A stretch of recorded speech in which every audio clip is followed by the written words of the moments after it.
Hello students, welcome to SMV Edutech. मेरा नाम है निक्की हाड़ा और मैं हूं आपकी नीट बायोलॉजी एजुकेटर। आज हम डिस्कस करने वाले हैं बायोमोलिक्यूल्स के अंदर एंजाइम्स को, क्योंकि carbohydrate, lipids, protein, amino acid, इन सभी के बारे में हम बहुत अच्छे से डिस्कशन कर चुके हैं। आज हम एंजाइम्स के बारे में पढ़ेंगे कि उसकी मैकेनिज्म कैसी होती है, एंजाइम्स की प्रॉपर्टीज क्या क्या है, कैसे एंजाइम फंक्शन करता है, कैसे सबस्ट्रेट से प्रोडक्ट बनता है, इन सारी चीज़ों के बारे में आज हम डिस्कस करेंगे। सो लेट स्टार्ट कि एंजाइम्स क्या होते हैं।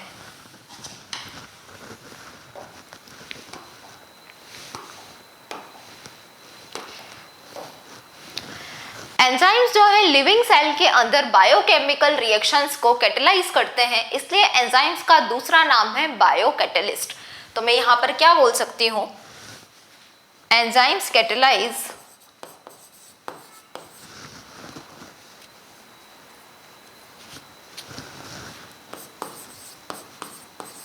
biochemical reaction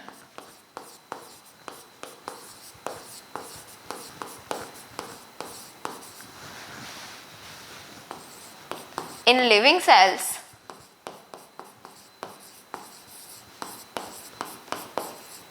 so also called as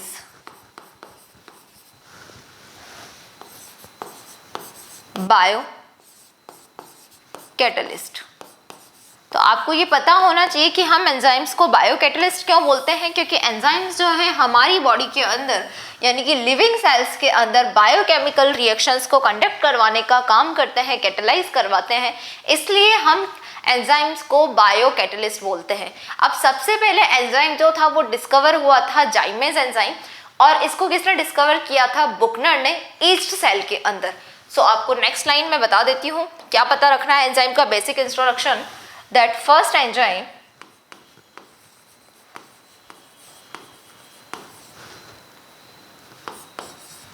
to be discovered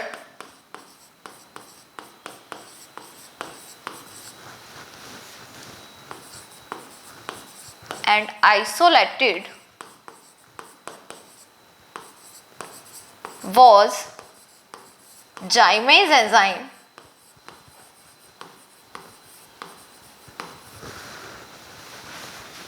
from yeast cell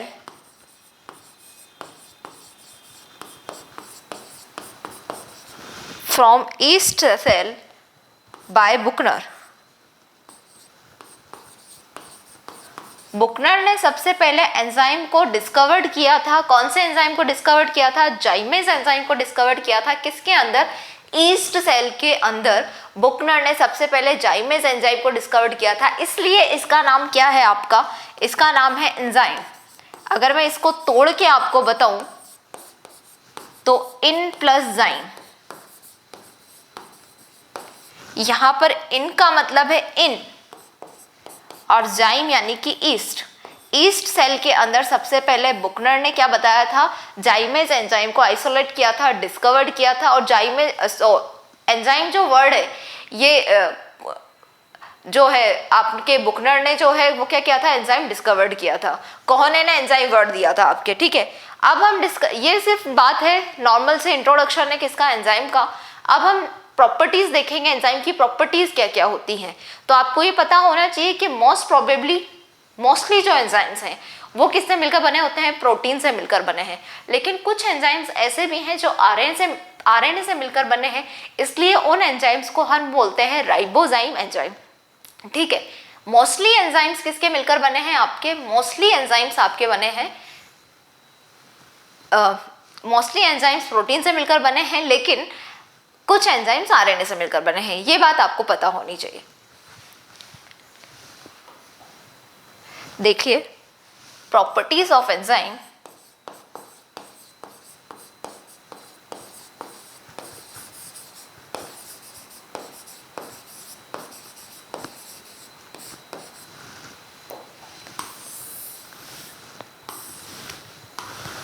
properties of enzymes में आपको पता होना चाहिए, मोस्ट ऑफ द एंजाइम्स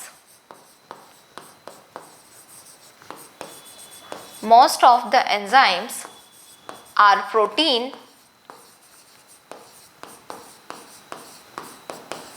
सबसे ज़्यादातर एंजाइम्स जो है वो प्रोटीन है, but some enzymes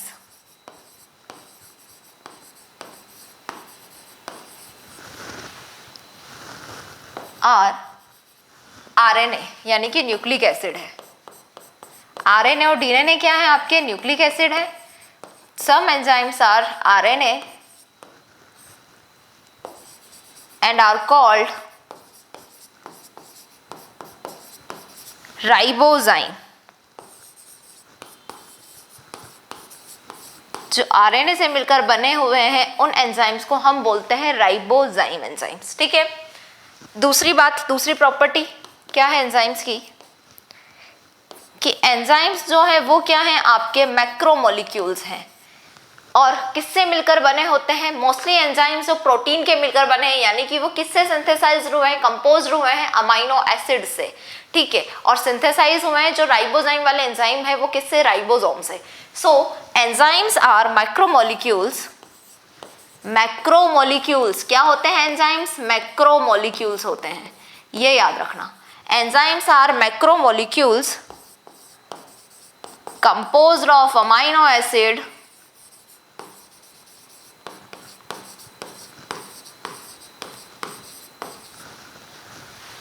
and synthesized by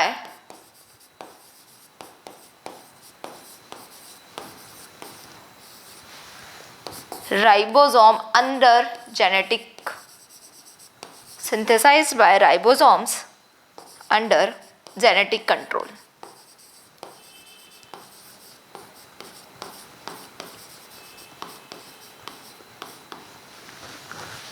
कि एंजाइम्स जो है मोस्टली एंजाइम्स प्रोटीन से मिलकर बने हुए हैं, कुछ एंजाइम्स ऐसे हैं जो आरएनए से मिलकर बने हैं, इसलिए इन एंजाइम्स को हम राइबोजाइम बोल रहे हैं। एंजाइम की दूसरी प्रॉपर्टी ये है कि ये मैक्रोमोलिक्यूल्स होते हैं।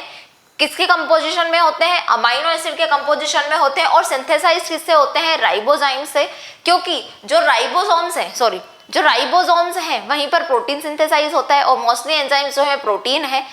और जेनेटिक कंट्रोल के अंदर जो आरएनए वाले एंजाइम्स हैं वो बन रहे हैं आपके राइबोजाइम्स बन रहे हैं। तो ये दोनों स्टेटमेंट आपको पता होने चाहिए। हम लाइन टू लाइन सिर्फ एनसीईआरटी से चल रहे हैं। एनसीईआरटी के ऊपर जो भी मुझे लगेगा कि इंपॉर्टेंट है आपको बताना वो मैं बता दूंगी, बट आपको सबसे प्राइमरी जो है आपका क्या होना चाहिए कि आपको एनसीईआरटी की बुक और ये जो नोट्स हैं वो कंप्लीट करने हैं। Okay students, so properties of enzymes. अब हम बात करते हैं स्ट्रक्चर ऑफ एंजाइम की।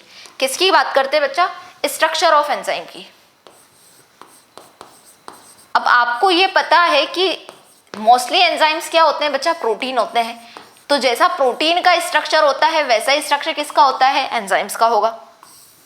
Structure of enzymes.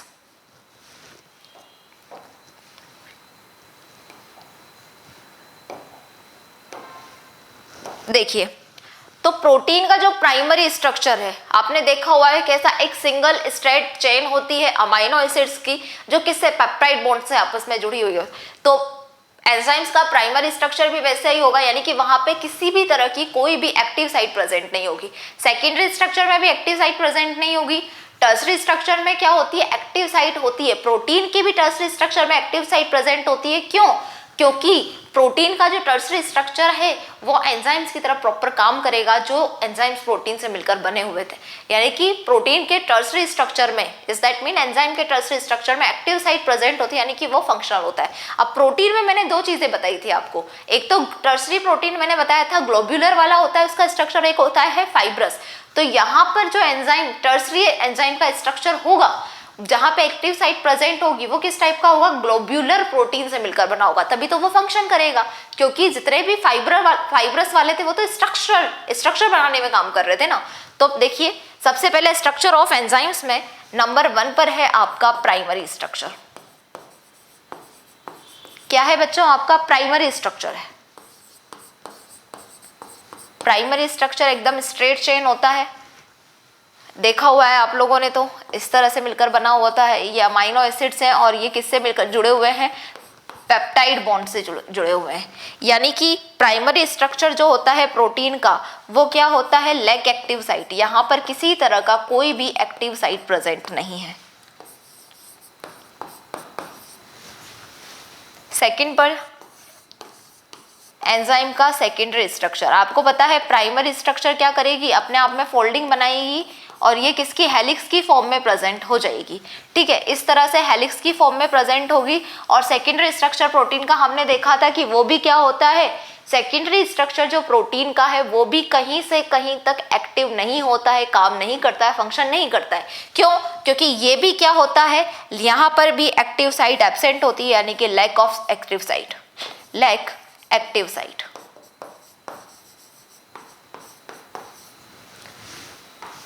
अब हम डिस्कस करते हैं किसके बारे में, टर्सरी स्ट्रक्चर के बारे में।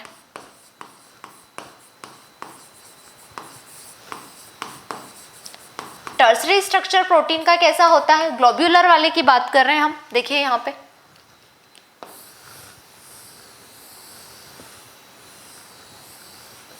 इस तरह से, अब यहाँ पे क्लियरली नजर आ रहे हैं कि टर्सरी स्ट्रक्चर में क्या है, ये पॉकेट्स बनने लगे हैं, यहाँ पर पॉकेट्स बनने लगे, एक्टिव साइट के पॉकेट्स यहाँ पर दिखाई दे रहे हैं। यानी कि जो टर्सरी स्ट्रक्चर होता है एंजाइम्स का वो क्या होगा, एक्टिव होगा, क्योंकि यहाँ पर एक्टिव साइट प्रेजेंट है। ठीक है, तो यहाँ पर have active site, have active site,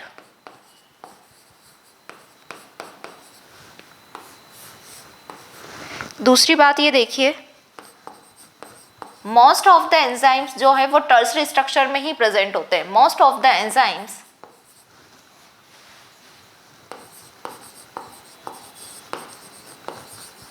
have tertiary structure. ज्यादातर एंजाइम्स के पास में कौन सा स्ट्रक्चर होता है, टर्सरी स्ट्रक्चर। क्यों? क्योंकि यहाँ से जो है एंजाइम फंक्शन करने लग जाएंगे, काम करने लग जाएंगे, एक्टिव साइट प्रेजेंट होगा।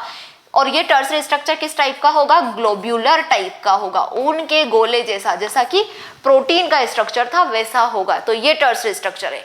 एक और स्ट्रक्चर है क्वाटरनरी स्ट्रक्चर। आपको पता है कि क्वाटरनरी स्ट्रक्चर जो है वो वहां पर भी एक्टिव साइट प्रेजेंट होंगे। मोस्ट स्टेबल स्ट्रक्चर थी किसकी, प्रोटीन की, क्वाटरनरी स्ट्रक्चर। तो यहाँ पर एंजाइम में भी क्या होगा, क्वाटरनरी स्ट्रक्चर होगा, और ये भी क्या होगा, यहाँ पर भी एक्टिव साइट प्रेजेंट होंगे। अब ये जो क्वाटरनरी स्ट्रक्चर है ये किस तरह से के एंजाइम्स में प्रेजेंट होती है, आइसोजाइम्स जो एंजाइम है, मोस्टली एंजाइम्स तो टर्सरी स्ट्रक्चर में प्रेजेंट होते हैं, टर्सरी स्ट्रक्चर होता है मोस्टली एंजाइम्स के पास में तो, लेकिन कुछ आइसो एंजाइम्स जो होते हैं उनके पास में क्वाटरनरी स्ट्रक्चर होता है। अब आइसो एंजाइम्स क्या होते हैं, सबसे पहले ये समझिए, आइसो एंजाइम क्या होते हैं बच्चा, कुछ ऐसे एंजाइम्स जिसका क्या होगा, फॉर्मेशन तो मल्टीपल फॉर्म्स में प्रेजेंट हो गया है। क्यों होगा मल्टीपल फॉर्म्स में, क्यों प्रेजेंट होंगे, क्योंकि अलग अलग टाइप के जीन से, किससे बच्चा, अलग अलग टाइप के जीन से ये मिलकर बने हैं, यानी कि मल्टीपल फॉर्म्स में अवेलेबल है।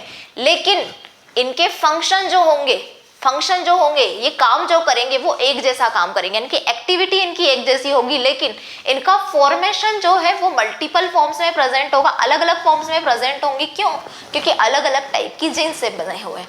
जैसे कि आपकी बॉडी के अंदर प्रेजेंट है लैक्टेज डिहाइड्रोजिनेज। लैक्टेज डिहाइड्रोजिनेज क्या 5 तरह के आइसो एंजाइम्स आपकी बॉडी में प्रेजेंट है, लेकिन काम जो है सारे के सारे एक जैसा करेंगे, एक जैसी एक्टिविटी होती है इनकी। तो ये क्या होती है, क्वाटरनरी स्ट्रक्चर। तो क्वाटरनरी स्ट्रक्चर के पास में क्या है, सबसे पहले तो आप ये समझिए कि इसके पास में भी एक्टिव साइट है, हैव एक्टिव साइट,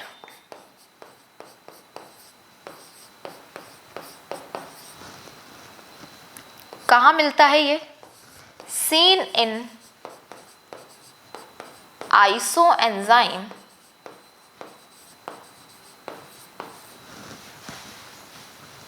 अब आइसो एंजाइम्स की डेफिनेशन मैं आपको सबसे पहले बता देती हूँ कि क्या है iso enzymes.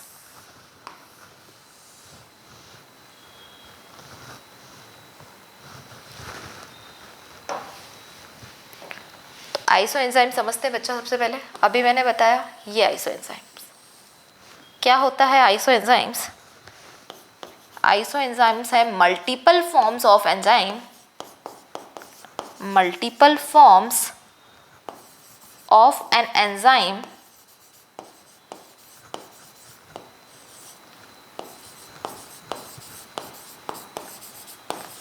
synthesized by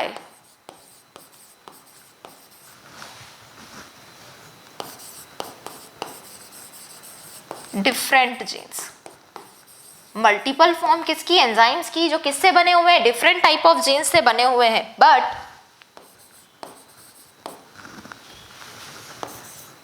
but having same activity। काम सबके एक जैसे होंगे, अलग अलग टाइप के जीन्स से मिलकर बने हुए होते हैं, ठीक है, सिंथेसाइज्ड होते हैं, अलग अलग टाइप के जीन्स से मल्टीपल फॉर्म्स बनाते हैं, लेकिन इनका फंक्शन कैसा होगा, एक जैसा होगा। तो इस टाइप के एंजाइम्स को हम क्या बोलते हैं, आइसो एंजाइम्स बोलते हैं। एग्जाम्पल्स की बात करूं, किसकी बच्चा, एग्जाम्पल की बात करूं तो एग्जाम्पल कौन सा है आपका, lactate dehydrogenase. Lactate dehydrogenase enzyme, कितने आइसोजाइम होते हैं इसके आपकी बॉडी के अंदर, has 5 iso enzymes. 5 iso enzymes होते हैं आपकी बॉडी में लैक्टेट डीहाइड्रोजिनेज के। तो ये हो गई आपकी किसकी, एंजाइम की स्ट्रक्चर की। प्राइमरी और सेकेंडरी स्ट्रक्चर में तो एंजाइम किसी काम का नहीं है, क्यों, क्योंकि वहां पर एक्टिव साइट प्रेजेंट नहीं है आपकी, ठीक है। लेकिन जो टर्सरी स्ट्रक्चर है वहां पर एक्टिव साइट होती है, और मोस्ट जो एंजाइम्स हैं वो टर्सरी स्ट्रक्चर में प्रेजेंट होते हैं। कैसा स्ट्रक्चर होता है, ग्लोब्यूलर होता है, ठीक है। क्वाटर्नरी जो स्ट्रक्चर है वो किस में होता है, यहाँ पर एक्टिव साइट होंगे, लेकिन ये कहाँ पे प्रेजेंट होगा, ये देखा जाएगा आपके आइसो एंजाइम्स में। आइसो एंजाइम्स ऐसे एंजाइम्स जो मल्टीपल फॉर्म्स में प्रेजेंट होते हैं, क्यों, क्योंकि अलग अलग टाइप की जीन से मिलकर बने हैं, बट फंक्शन कैसा करेंगे, एक जैसा फंक्शन करेंगे। तो इस टाइप के एंजाइम्स को हम बोलते हैं आइसो एंजाइम्स। जैसे कि एग्जांपल है लैक्टेट डीहाइड्रोजिनेज। यहाँ तक अभी हमने सिर्फ एंजाइम की नॉर्मल बेसिक इंट्रोडक्शन देखा है, एंजाइम के बारे में हम पढ़ ही रहे हैं। आज मैक्सिमम हम इंट्रोडक्शन ही देखेंगे आज के लेक्चर में। नेक्स्ट लेक्चर में हम एंजाइम्स का नॉमेनक्लेचर वगैरह पढ़ेंगे, टाइप्स पढ़ेंगे एंजाइम्स के। अब आप मेरी एक चीज ध्यान रखिए कि एंजाइम्स जो होते हैं वो बहुत ज्यादा एक्टिव होते हैं, किसके लिए, सबस्ट्रेट के प्रति। एंजाइम्स जो होते हैं वो हाईली स्पेसिफिक होते हैं रिएक्शंस के लिए, सबस्ट्रेट के लिए। क्यों, क्या सारे के सारे एंजाइम्स, क्या कोई भी एंजाइम आपको किसी भी रिएक्शन में प्रेजेंट है तो वो वही रिएक्शन करवाइए, जरूरी है। हर एक सबस्ट्रेट का एंजाइम जो होता है वो फिक्स होता है कि कौन सा सबस्ट्रेट किस एंजाइम से जुड़ेगा, ये चीज फिक्स होती है। यानी कि आप किसी भी सबस्ट्रेट को किसी भी एरेगेयर एंजाइम से नहीं जोड़ सकते। किसी भी रिएक्शन में आप अपनी मर्जी से कोई एंजाइम नहीं जोड़ सकते, ठीक है। वहां पर रिएक्शन को करवाने के लिए एक स्पेशल टाइप का एंजाइम चाहिए, सबस्ट्रेट से जुड़वाने के लिए, प्रोडक्ट बनाने के लिए भी स्पेशल टाइप ऑफ एंजाइम चाहिए। ऐसा नहीं कि काफी सारे एंजाइम प्रेजेंट थे, तुमने चूज किया और अपनी मर्जी से कोई भी एंजाइम वहां पर उठा लिया, तो ऐसा नहीं होता है। यानी कि enzymes are highly specific for their reactions and substrate. ये भी एंजाइम की एक बहुत बड़ी प्रॉपर्टी है कि हर किसी से नहीं जुड़ेगा। भाई तुम्हें पता होता है ना अपना घर कहाँ पर है, तो तुम अपने घर में ही जाते हो खाना खाने के लिए। ऐसा थोड़ी कि घर बने हुए हैं कॉलोनी में लाइन से और तुम कहीं पे भी घुस जाते हो कि नहीं मुझे तो खाना खाने से मतलब है, तुम तो खिला दो, ऐसा तो नहीं होता है ना। वही वाली बात है। तो देखिए इधर क्या बोला मैंने कि enzymes are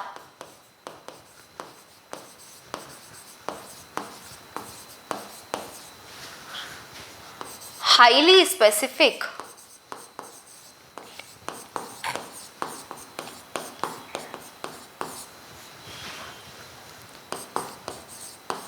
for their substrate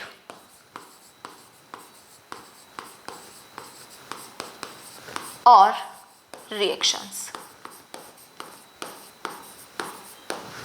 highly specific होते हैं एंजाइम्स किसके लिए, सबस्ट्रेट के लिए और रिएक्शंस के लिए। ये बात समझ में आ गई, आ गई।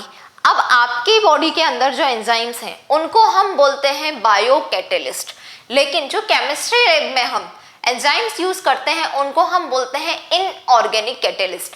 अब आप सोचोगे कि है तो दोनों एंजाइम्स, आपकी बॉडी के अंदर यूज हो या फिर केमिस्ट्री लैब के अंदर यूज हो, तो एंजाइम्स तो है दोनों, तो क्या सिमिलर है? नहीं।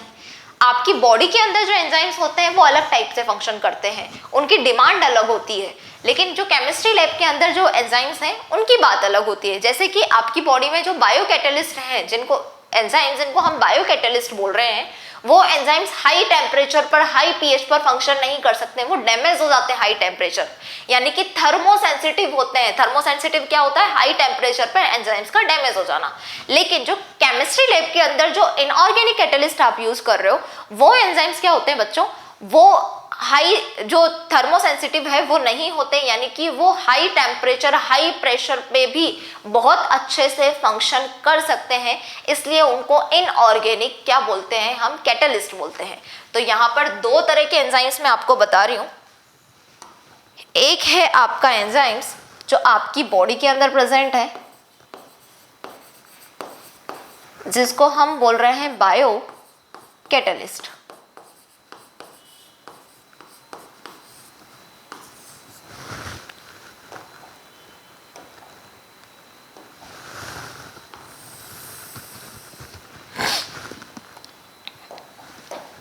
और दूसरा है आपकी केमिस्ट्री लैब वाला इनऑर्गेनिक कैटलिस्ट। भाई जो लिविंग सेल के अंदर रिएक्शन करवा रहा है वो है बायो कैटलिस्ट, जो लैब में यूज हो रहा है उसको मैं बोल रही हूँ इनऑर्गेनिक कैटलिस्ट। अब देखिए यहाँ पर क्या होते हैं bio catalyst. Enzymes are, bio catalyst है, एंजाइम्स आर thermosensitive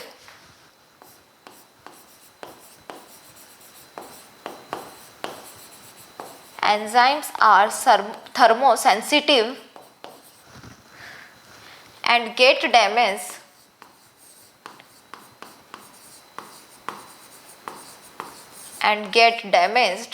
at किस पर, हाई टेम्परेचर पर डैमेज हो जाते हैं and gate damage at high temperature. High temperature पर डैमेज हो जाते हैं, और ये हाई टेम्परेचर क्या होता है, 40 डिग्री के ऊपर जो टेम्परेचर होता है 40 डिग्री सेल्सियस, वहां पर आपके बायो कैटलिस्ट जो है वो डैमेज हो जाएंगे। इनऑर्गेनिक कैटलिस्ट क्या होते हैं, ये वर्क करते हैं, work efficiently at high temperature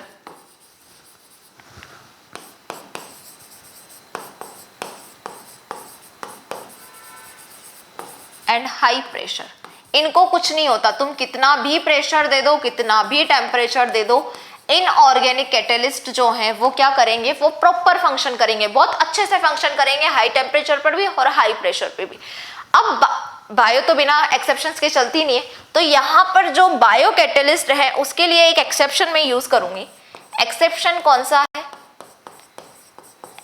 exception है आपके ऐसे ऑर्गेनिज्म जो कहां पर प्रेजेंट होते हैं, हाई टेम्परेचर में प्रेजेंट होते हैं, वो वाले, यानी कि थर्मल ऑर्गेनिज्म जो हैं आपके, थर्मो ऑर्गेनिज्म, वो तो वैसे भी उनको तो आदत है हाई टेम्परेचर में रहने की, तो उनके अंदर एक एंजाइम प्रेजेंट होता है जिसको हम बोलते हैं टेक पॉलीमरेज एंजाइम। ठीक है, तो वो जो टेक पॉलीमरेज एंजाइम है थर्मल ऑर्गेनिज्म के अंदर, वो क्या करते हैं, वो प्रॉपर हाई टेम्परेचर पर भी बहुत अच्छे से फंक्शन कर रहे हैं, यानी कि वो एंजाइम टेक पॉलीमरेज एंजाइम जो है वो किसका, बायो कैटलिस्ट का क्या है, एक्सेप्शन है। तो देखिए यहां पर एंजाइम्स फ्रॉम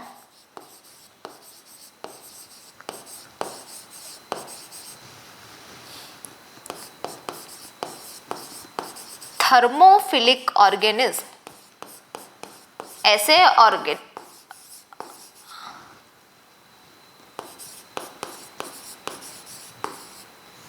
थर्मोफिलिक जो ऑर्गेनिज्म है वहां पे क्या प्रेजेंट होता है, एग्जाम्पल के लिए इसके पास में होता है एक एंजाइम टेक पॉलीमरेज एंजाइम। अब जो हाई टेम्परेचर में जो ऑर्गेनिज्म रहने की उनको आदत होती है, तो उनका जो एंजाइम होगा वो भी हाई टेम्परेचर पे क्या कर सकता है, फंक्शन कर सकता है, जैसे कि टेक पॉलीमरेज एंजाइम है किसके अंदर, थर्मोफिलिक ऑर्गेनिज्म के अंदर, यानी कि ये हाई टेम्परेचर पे बहुत अच्छे से काम करेगा। तो यहाँ पर आपको क्या पढ़ना है, ये याद रखना है कि थर्मल स्टेबिलिटी किसके अंदर होती है, थर्मल स्टेबिलिटी टेम्परेचर जो हाई रहते हैं उन ऑर्गेनिज्म के अंदर, यानी कि थर्मोफिलिक ऑर्गेनिज्म के अंदर thermal stability is an important quality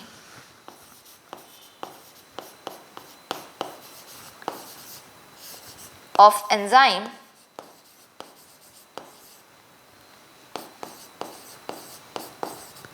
isolated from, कहाँ से आइसोलेटेड होता है ये थर्मल स्टेबिलिटी वाला एंजाइम, ये आइसोलेटेड होता है थर्मोफिलिक ऑर्गेनिज्म से।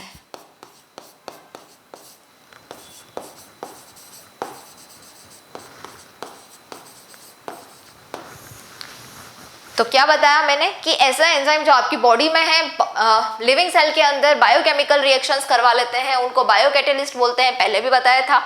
और बायोकैटेलिस्ट जो होते हैं वो हाई टेम्परेचर पे फंक्शन नहीं करते हैं, डैमेज हो जाते हैं क्योंकि थर्मोसेंसिटिव होते हैं। लेकिन वही केमिस्ट्री लैब में प्रेजेंट आपके जो एंजाइम्स हैं वो क्या होते हैं, इनऑर्गेनिक कैटलिस्ट होते हैं, हाई टेम्परेचर हाई प्रेशर पर भी बहुत अच्छे से फंक्शन करते हैं।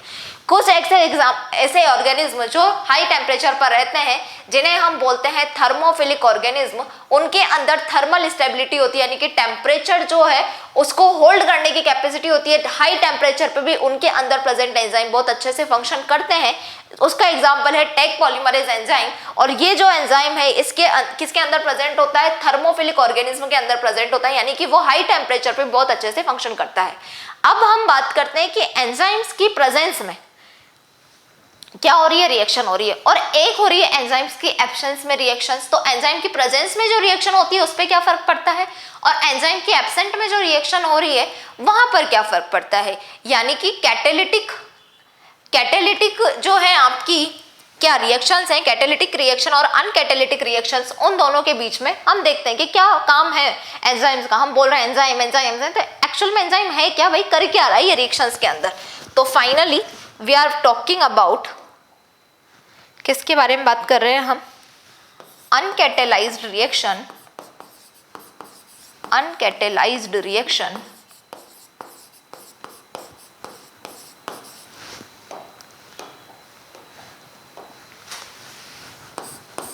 Versus catalysed reaction.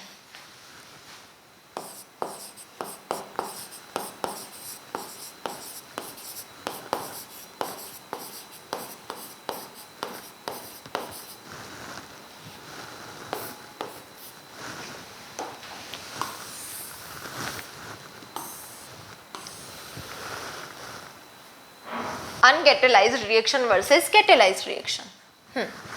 देखते हैं। अनकैटेलाइज्ड यानी कि किसकी एब्सेंस में हो रही है, एंजाइम्स की एब्सेंस में हो रही है, और कैटेलाइज्ड यानी कि एंजाइम की प्रेजेंस में रिएक्शन हो रही है। तो जिस तरह से मैं बोलती हूँ कि CO2 प्लस H2, इन दोनों के मिलने से जो बन रहा है वो है आपका H2CO3, यानी कि कार्बोनिक एसिड।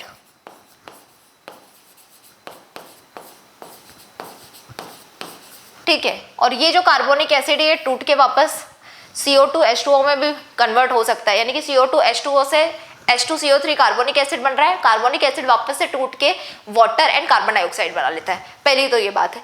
अब क्या होता है कि जब हो रही है रिएक्शन आपकी अनकैटेलाइज्ड रिएक्शन, तब ये जो आपका कार्बोनिक एसिड बनेगा, इसके कितने मॉलिक्यूल बनेंगे, 1 घंटे में एंजाइम्स की एब्सेंट में यानी कि अनकैटेलाइज्ड रिएक्शन में 200 मॉलिक्यूल बनेंगे, किसके, कार्बोनिक एसिड के। लेकिन जैसे ही आपने एंजाइम यूज किया, कौन सा एंजाइम यूज करोगे आप यहाँ पर, आप एंजाइम यूज करोगे यहाँ पर कार्बोनिक एनहाइड्रेज एंजाइम। जैसे ही मैंने यहाँ पर यूज किया कार्बोनिक एनहाइड्रेज एंजाइम, यानी कि कैटेलाइज रिएक्शन हुई क्योंकि एंजाइम यूज कर लिया, तो यहां पर 1 सेकेंड के अंदर, कहां 1 घंटे में 200 मॉलिक्यूल्स बन रहे थे, अब 1 सेकेंड के अंदर कार्बोनिक एसिड के, जब मैं कैटेलिटिक रिएक्शन करवा रही हूँ, कार्बोनिक एनहाइड्रेज एंजाइम यूज कर रही हूँ, तब 1 सेकेंड के अंदर 6 लाख मॉलिक्यूल्स बनेंगे, किसके, कार्बोनिक एसिड के। यानी कि इतना बड़ा रोल होता है आपका एंजाइम्स का रिएक्शंस को करवाने में, रिएक्शंस को फास्ट फॉरवर्ड कंप्लीट करवा रहे हैं, जल्दी से कंप्लीट करवा रहे हैं, और क्या हो रहा है वहां पे मॉलिक्यूल्स भी ज्यादा बन रहे हैं। तो दोनों तरह से फायदा है। ठीक है, तो कैटेलिटिक और अनकैटेलिटिक रिएक्शंस के बारे में अगर मुझे लिखना हो तो मैं क्या बोलूंगी, that in absence of enzyme, in absence of enzymes,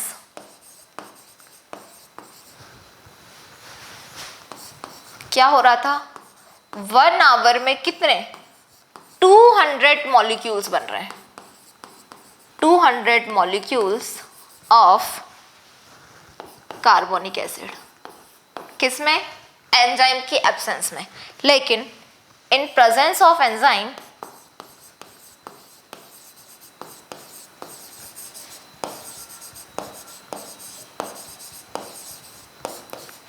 एक सेकेंड के अंदर कितने molecules? 6 lakh molecules, 6 lakh molecules बन रहे हैं। किसके? 6 lakh molecules of carbonic acid. एक घंटे में 200 मॉलिक्यूल, एक सेकेंड में 6 लाख मॉलिक्यूल्स। यानी कि देखा जाए तो एंजाइम की प्रेजेंस में जो रेट ऑफ रिएक्शन बढ़ी है, मॉलिक्यूल्स बने हैं, वो किस लेवल पर है कि 10 गुना ज्यादा स्पीड से काम हुआ है, 10 गुना ज्यादा प्रोडक्ट बना है। तो आप यहां पर बोल सकते हो कि रेट ऑफ रिएक्शन क्या है बच्चा? Rate of reaction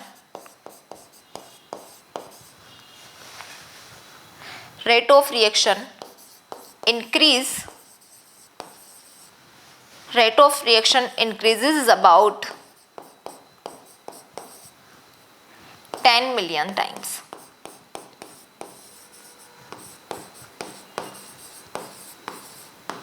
rate of reaction कितना बढ़ चुका है?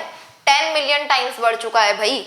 कि कहाँ तो हम एक घंटे में 200 मॉलिक्यूल बना रहे हैं, कहाँ एक सेकेंड में हम कितने बना रहे हैं? 6 लाख मॉलिक्यूल्स बना रहे हैं। यानी कि रेट ऑफ रिएक्शन कितना बढ़ा है? 10 मिलियन बढ़ चुका है आपका रेट ऑफ रिएक्शन। तो ये है आपकी अनकैटेलाइज्ड रिएक्शन और कैटेलाइज्ड रिएक्शन के बीच में फर्क, कि एंजाइम की एब्सेंस में क्या हो सकता है और एंजाइम की प्रेजेंस में कितना बड़ा जादू हो सकता है। अब हम डिस्कस करते हैं बच्चा किसके बारे में, कि ये जो कैटेलिटिक पावर है एंजाइम्स की, कैटेलिटिक पावर किन फैक्टर्स पर डिपेंड करती है। तो अब हम बात कर रहे हैं किसके बारे में? Catalytic power of an enzyme depends on catalytic power of an enzymes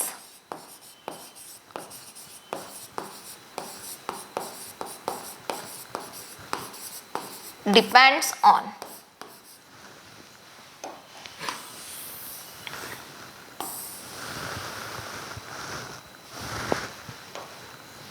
किस किस पर डिपेंड करती है? तो ये डिपेंड करती है दो चीजों पर। एक तो ये डिपेंड करती है टर्न ओवर नंबर, यानी कि टन। दूसरा ये डिपेंड करती है Km कांस्टेंट। किस पर बच्चा? Km constant. इन दो चीजों पर आपकी कैटेलिटिक पावर, एंजाइम्स किस तरह से काम करेगा, क्या उसको रोक सकता है, किसके वो प्रोपोर्शनल होता है, ये चीजें जो है वो हम डिस्कस करने वाले हैं। यानी कि एंजाइम का फंक्शन करना, काम करना, उसकी पावर किन दो चीजों पर डिपेंड कर रही है? टर्न ओवर नंबर पर और Km कांस्टेंट पर। सबसे पहले मैं डिस्कस कर रही हूँ किसके बारे में? टर्न ओवर नंबर के बारे में। Number 1 is turn over number.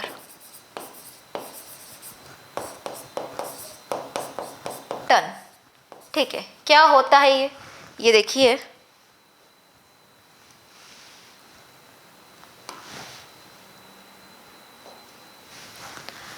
ये डिपेंड करता है कि एक समय में, पर यूनिट टाइम में, किसमें? पर यूनिट टाइम में एक मॉलिक्यूल किसका? एंजाइम का। हमने यूज क्या किया है? एक मॉलिक्यूल एंजाइम का यूज किया है एक स्पेसिफिक टाइम में, पर यूनिट टाइम में। यानी कि वो पर यूनिट टाइम 1 सेकेंड भी हो सकता है, 1 मिनट भी हो सकता है, 1 घंटा भी हो सकता है। तो एक एंजाइम्स को यूज करके, एक मॉलिक्यूल ऑफ एंजाइम को यूज करके पर यूनिट टाइम में कितने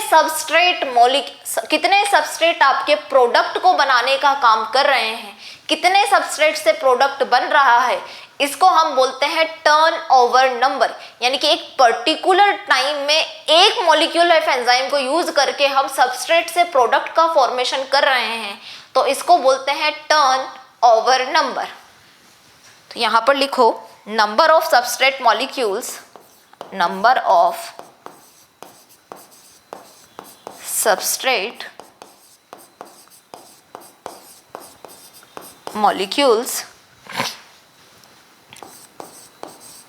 converted into product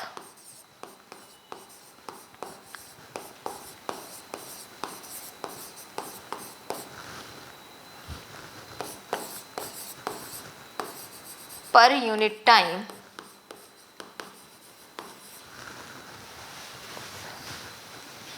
by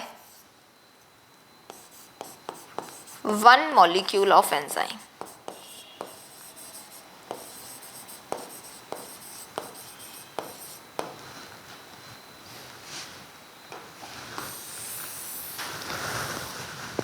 क्या बोला, क्या है टर्नओवर नंबर? कि नंबर ऑफ सबस्ट्रेट, कितने सबस्ट्रेट के मॉलिक्यूल्स कन्वर्ट हो रहे हैं प्रोडक्ट के अंदर, किस समय में, और किसको यूज करके, एक मॉलिक्यूल ऑफ एंजाइम को। तो सबसे ज्यादा अब तक हमने जो देखा है वो टर्नओवर नंबर किसका है, हाई टर्नओवर नंबर है आपका किसका, कार्बोनिक एसिड बन रहा था हमारे इसके लास्ट पेज में, किसकी प्रेजेंस में, कार्बोनिक एनहाइड्रेज एंजाइम की प्रेजेंस में, कि 1 सेकेंड के अंदर 6 लाख मॉलिक्यूल बन रहा है। और सबसे कम जो होता है आपका नंबर किसका होता है, वो होता है लैक्टिक एंजाइम जो है आपका, उसका होता है लैक्टेट एंजाइम का, जहां पे क्या होता है ऑलमोस्ट 1 मिनट में 30 मॉलिक्यूल्स बन रहे होते हैं। तो हाईएस्ट टर्नओवर नंबर है आपका कार्बोनिक एनहाइड्राइज एंजाइम का। तो यहां पर क्या है, हाईएस्ट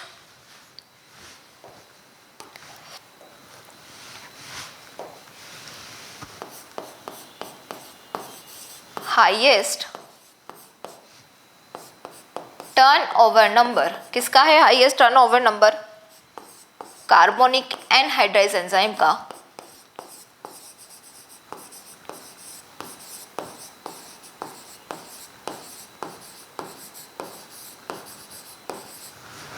जिसमें क्या हो रहा है बच्चा, 6 लाख मॉलिक्यूल्स बन रहे हैं, 6 lakh molecules, 6 lakh molecules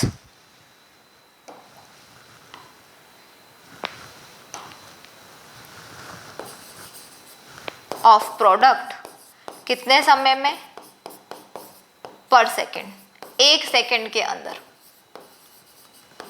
6 lakh molecules बन रहे हैं। यानी कि हाईएस्ट टर्नओवर नंबर किसका है आपका, कार्बोनिक एनहाइड्रेज एंजाइम का है।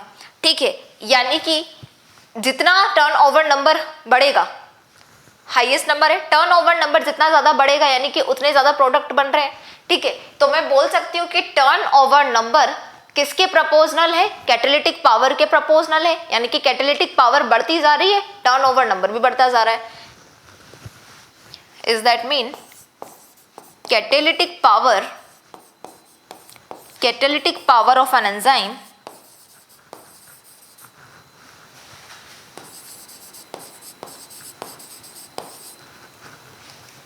is proportional turnover number. Catalytic power, एक एंजाइम की कैटालिटिक पावर जो है वो किसके प्रपोजनल है, टर्नओवर नंबर के प्रपोजनल है। अब दूसरी हम बात करते हैं किसके बारे में, Km कांस्टेंट के बारे में। Number 2 is Km constant. ये 2 साइंटिस्ट ने मिलकर दिया था बेटा।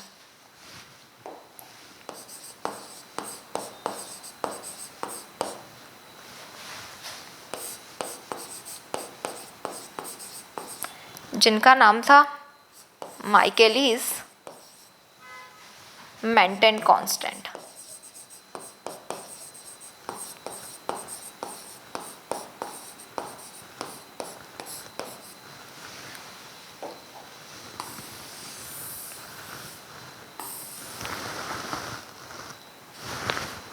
क्या होता है Km कांस्टेंट? Km कांस्टेंट होता है कि सबस्ट्रेट की कंसंट्रेशन, हाई वेलोसिटी, सबस्ट्रेट की कंसंट्रेशन रेट ऑफ रिएक्शन पर जितनी हाई वेलोसिटी होती है उसकी आधी रह जाए, तो वो है आपका Km कांस्टेंट। क्या बोला मैंने कि substrate concentration at which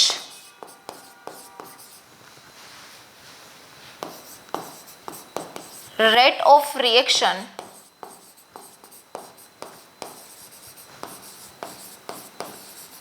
become half of maximum velocity.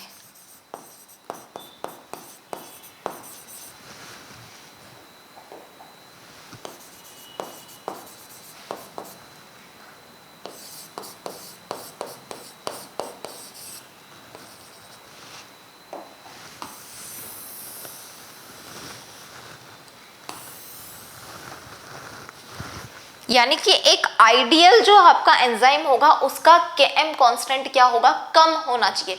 जितना कम Km कांस्टेंट है उतनी ज्यादा क्या होगा, उसका कैटालिटिक पावर बढ़ेगा। यानी कि catalytic power is इरप्रपोर्शनल of Km constant. ठीक है, मैंने बोला है कि substrate concentration at which rate of reaction become half of maximum velocity. Substrate concentration, substrate किस में चेंज हो रहा है, प्रोडक्ट में चेंज हो रहा है। ठीक है, अब अगर इमेजिन करो, मैं आपको बताती हूँ, यहाँ पर एक डायग्राम बनाते हैं हम।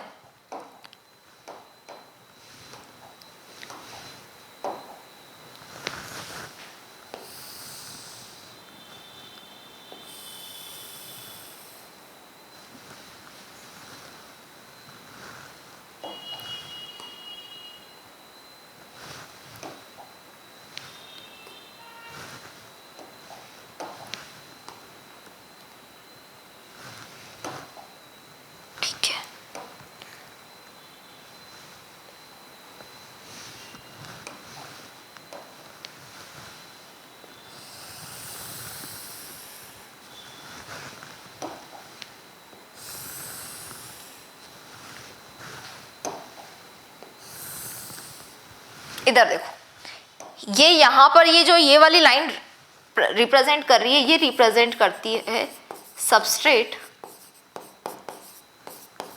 कंसंट्रेशन, जिसको मैं रिप्रेजेंट कर रही हूँ एस से। ठीक है, ये जो चीज है ये बता रही है आपकी वेलोसिटी ऑफ रिएक्शन को, वेलोसिटी ऑफ रिएक्शन। ठीक है, इसको मैं रिप्रेजेंट कर सकती हूँ किससे, V से रिप्रेजेंट कर रही हूँ। ठीक है, यानी कि इमेजिन करो अगर आपके पास में सबस्ट्रेट कितने हैं, 100 सबस्ट्रेट है आपके पास, और एंजाइम्स क्या है आपके पास में, 40 एंजाइम्स हैं। तो 40 एंजाइम्स जो है वो किससे, 40 सबस्ट्रेट से जुड़ेंगे। 40 एंजाइम 40 सबस्ट्रेट से जुड़ेंगे, बाकी से तो नहीं जुड़ पाएंगे, क्योंकि जितने एंजाइम्स हैं उतने ही तो सबस्ट्रेट से जाके जुड़ेंगे। एक एंजाइम ऐसा तो है नहीं 10-20 सबस्ट्रेट से जुड़ जाएगा, एक एंजाइम एक ही सबस्ट्रेट से जुड़ेगा। ठीक है, इधर ये ऑप्शन ए है। ऑप्शन बी में मैं आपको बोल रही हूँ कि यहाँ पे सबस्ट्रेट कितने हैं, 500 सबस्ट्रेट्स हैं। ठीक है, और आपके एंजाइम्स कितने, 100 एंजाइम्स हैं। तो 100 एंजाइम्स जो हैं वो कितने, 100 सबस्ट्रेट से ही जुड़ेंगे, बाकी के 400 तो बचे हुए होंगे। यानी कि सबस्ट्रेट का जो कंसंट्रेशन है वो किसके, रेट ऑफ रिएक्शन के में क्या हो, rate substrate concentration at which rate of reaction become half of maximum velocity, की रेट ऑफ रिएक्शन हाफ हो जाए किसकी, मैक्सिमम वेलोसिटी की। अब आप यहाँ पर देखिए कि 100 सबस्ट्रेट है, 40 एंजाइम्स हैं, 40 एंजाइम्स 40 सबस्ट्रेट्स को एनर्जी दे देंगे। अब यहाँ पर रेट ऑफ रिएक्शन जो होगा, ये वाली जो है ये क्या है, मैक्सिमम वेलोसिटी है, this is the maximum velocity, V max है ये आपका मैक्सिमम वेलोसिटी है। मैक्सिमम वेलोसिटी कब होगी, जब आपके 100 एंजाइम्स हैं और 100 ही आपके क्या है, सबस्ट्रेट है। 100 एंजाइम 100 सबस्ट्रेट से जुड़ेंगे तो मैक्सिमम वेलोसिटी आपको मिलेगी। पहली चीज, कंफ्यूजन मत होना, 100 एंजाइम्स हैं 100 सबस्ट्रेट हैं तो आपस में जुड़ेंगे, मैक्सिमम वेलोसिटी आपको मिल गई। ठीक है, अब यहाँ पर क्या बोल रही हूँ मैं कि जितने सबस्ट्रेट कम होंगे, सबस्ट्रेट जितने कम होंगे एंजाइम्स कम होंगे तब भी काम चल जाएगा, लेकिन सबस्ट्रेट ज्यादा होंगे और फिर एंजाइम कम होंगे तो काम चलेगा क्या, नहीं चलेगा। यानी कि देखिए इधर ऑप्शन ए और ऑप्शन बी, यहाँ पे ए के पास में जो सबस्ट्रेट है वो है 100, बी के पास में जो सबस्ट्रेट है वो कितने हैं, 500। ठीक है, ए के पास में जो एंजाइम्स है, इमेजिन करना, वो कितने हैं बेटा, 80 एंजाइम्स हैं। बी के पास में जो एंजाइम्स हैं वो कितने हैं, 100 मान लो। ठीक है, तो 80 एंजाइम्स 100 सबस्ट्रेट में से किससे, 80 सबस्ट्रेट से जाके जुड़ गए, सिर्फ 20 यहाँ पर बचे हुए हैं जिनसे नहीं जुड़ पाएंगे एंजाइम्स। तो यहाँ पर जो मैक्सिमम वेलोसिटी क्या होगी, वो ज्यादा होगी। लेकिन यहाँ पे रेशियो देखो कि 500 सबस्ट्रेट हैं और 100 एंजाइम्स हैं, तो 100 एंजाइम्स जो है 500 सबस्ट्रेट से जुड़ भी जाएंगे, तब भी हमारे पास में कितने 400 सबस्ट्रेट ऐसे हैं जिनके लिए हमारे पास एंजाइम प्रेजेंट नहीं है। लेकिन यहाँ पर सिर्फ 20 सबस्ट्रेट ऐसे हैं जिनके लिए हमारे पास में एंजाइम नहीं है। यानी कि इसकी velocity, rate of velocity of reaction क्या होगी, इसकी ज्यादा होगी ए की कंपेयर टू बी के। यानी कि इसकी वेलोसिटी ज्यादा होगी तो एंजाइम्स अच्छे से काम करेगा, जल्दी से काम करेगा। यानी कि वी मैक्स जो है वो इस वाले ए वाले ऑप्शन में आपको जल्दी से मिल रहा है। यानी कि जहां पर तो इसका वी मैक्स जल्दी, वेलोसिटी जल्दी मिल रही है आपको, ये मैक्सिमम वेलोसिटी है। और मैक्सिमम वेलोसिटी का हाफ होता है क्या, के एम कांस्टेंट। यानी कि यहाँ पे इसका हाफ में मान के चलूं तो ये इतना जो है ये क्या हो गया मेरा, के एम कांस्टेंट हो गया। ये क्या है मेरा, के एम कांस्टेंट। ये के एम कांस्टेंट हो गया मेरा। यानी कि जितनी जल्दी वेलोसिटी, मैक्सिमम वेलोसिटी पर आप पहुंच रहे हो, उसका आधा क्या है आपका, के एम कांस्टेंट है। तो जब आपके सबस्ट्रेट कम होंगे, एंजाइम्स भी कम है, तो चल जाएगा काम कि सबस्ट्रेट कम है, एंजाइम कम है, तो थोड़े बहुत सबस्ट्रेट बचे हुए हैं, वो प्रोडक्ट में नहीं बदल पा रहे, लेकिन मैक्सिमम वेलोसिटी यहाँ पे मिल रही है। एंजाइम्स कम है, सबस्ट्रेट ज्यादा है, तो मैक्सिमम वेलोसिटी तक पहुंचने में आपको समय ज्यादा लगेगा। उसकी वजह से जो आपका के एम कांस्टेंट होगा वो भी आपको देर से मिलेगा। तो मैक्सिमम वेलोसिटी का हाफ क्या होता है आपका, के एम कांस्टेंट होता है। इसलिए मैंने बोला है substrate concentration at which rate of reaction become, rate of reaction किसकी आधी रह जाए, मैक्सिमम वेलोसिटी की, उसी को हम बोलते हैं के एम कांस्टेंट। दो साइंटिस्ट ने, माइकेल्स और मेंटेन ने, दो साइंटिस्ट ने मिलकर दिया है आपका के एम कांस्टेंट। तो यहाँ पर मैं क्या बोल रही हूँ, एक आइडियल जो होगा एंजाइम, उसका के एम कांस्टेंट कम होगा, आइडियल एंजाइम का के एम कांस्टेंट कम होगा। ठीक है, ये चीज तुम याद रखना। यहाँ पर दो तीन चीजें याद रखनी है आपको, दैट एन आइडियल एंजाइम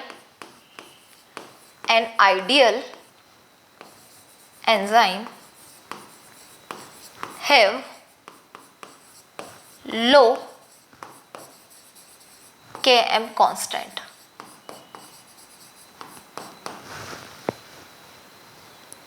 या लो के एम वैल्यू। अब इधर देखिए, ये वी मैक्स है, ठीक है, और के एम कांस्टेंट पे क्या होता है, वी मैक्स हाफ हो जाएगा, वी मैक्स बाय 2। चलिए, ये एनसीईआरटी में दिया हुआ है आपके।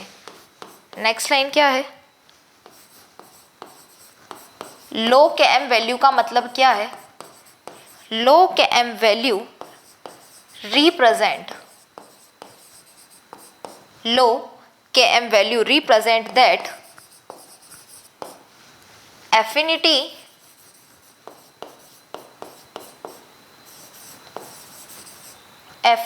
of enzyme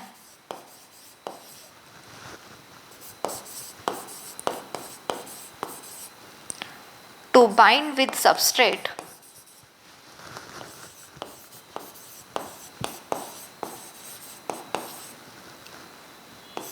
is higher।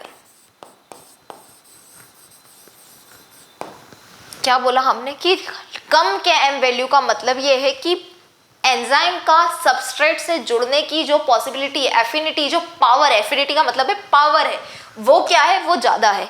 तभी तो क्या हो रहा है कि भाई 100 सबस्ट्रेट है, 80 एंजाइम है, 80 एंजाइम फटाफट से 80 सबस्ट्रेट से जुड़ गए, सिर्फ बाकी के 20 बचे। 500 सबस्ट्रेट हैं, सिर्फ 100 एंजाइम है, 400 सबस्ट्रेट बचे हुए हैं जिनसे नहीं जुड़ पा रहा है एंजाइम। यानी कि जितनी जल्दी वेलोसिटी कंप्लीट होगी, मैक्सिमम वेलोसिटी आपको जितनी जल्दी मिलेगी, उतनी ही जल्दी आपको केएम कांस्टेंट जो है, केएम की वैल्यू मिलेगी। यानी कि कम केएम वैल्यू जितनी भी एंजाइम्स की होगी, वो क्या रिप्रेजेंट कर रहा है कि लो KM value represent that affinity of enzyme, enzyme की जो पावर है सबस्ट्रेट से जुड़ने की, वो ज्यादा होती है। जितनी जल्दी एंजाइम सबस्ट्रेट से जुड़ेगा, मैक्सिमम वेलोसिटी मिलेगी। मैक्सिमम वेलोसिटी जितनी जल्दी मिलेगी, उतनी जल्दी आपको केएम कांस्टेंट की वैल्यू मिलेगी। तो ये हो गया आपका केएम कांस्टेंट। इसका मतलब मैं एक चीज बोल सकती हूँ यहाँ पर कि केएम कांस्टेंट जो है वो is not proportional to catalytic power. ये क्या होता है, इरप्रोपोर्शनल होता है। केएम कांस्टेंट यानी कि कैटालिटिक पावर क्या बोल सकते हो इसको आप देखिए, that catalytic power of enzyme is इरप्रपोर्शनल of Km constant. Km constant के क्या होता है, इरप्रपोर्शनल होती है कैटेलिटिक पावर ऑफ एंजाइम। और Km कांस्टेंट क्या होता है कि सबस्ट्रेट कंसंट्रेशन जब रेट ऑफ रिएक्शन की आधी रह जाती है, सबस्ट्रेट कंसंट्रेशन, ऐसा सबस्ट्रेट कंसंट्रेशन जहां rate of reaction maximum velocity का आधा रह जाए, तो उसको हम बोलते हैं Km कांस्टेंट। ये दो चीजें हमने कि एंजाइम की कैटेलिटिक पावर किन किन चीजों पर डिपेंड करती है कि Km वैल्यू ज्यादा होगी, Km वैल्यू ज्यादा होगी तो कैटेलिटिक पावर कम होगी, कैटेलिटिक पावर ज्यादा होगी तो Km कांस्टेंट का नंबर क्या होगा, कम होगा। जितना टर्नओवर नंबर होगा, जितनी जल्दी सबस्ट्रेट प्रोडक्ट में चेंज हो रहा है एक पर्टिकुलर टाइम पर, किसकी प्रेजेंस में, मॉलिक्यूल्स के एंजाइम्स की प्रेजेंस में, वो होता है आपका turnover number. Turnover number is proportional of catalytic power. Turnover number बढ़ेगा, कैटेलिटिक पावर एंजाइम की बढ़ेगी। That's it. ये दो फैक्टर आपको ध्यान रखने थे। अब देखिए एक क्वेश्चन है। क्वेश्चन क्या है? क्वेश्चन है how do enzyme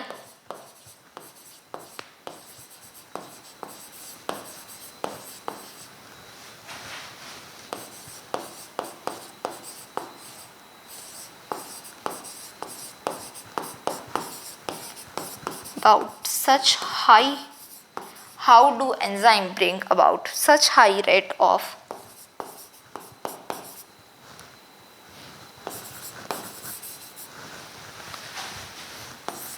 chemical conversion? Enzyme कैसे एंजाइम जो है केमिकल कन्वर्जन करवा देते हैं सबस्ट्रेट से प्रोडक्ट का, कैसे हो जाती है ये चीज? How do enzymes bring about such high rates of chemical conversion? क्यों होती है एंजाइम्स के अंदर ये पावर कि वो सबस्ट्रेट को प्रोडक्ट में चेंज कर देते हैं? इसका रीजन क्या है ये जानना चाहते हैं आप लोग? डेफिनेटली एक सेकेंड पूरा करना पड़ेगा।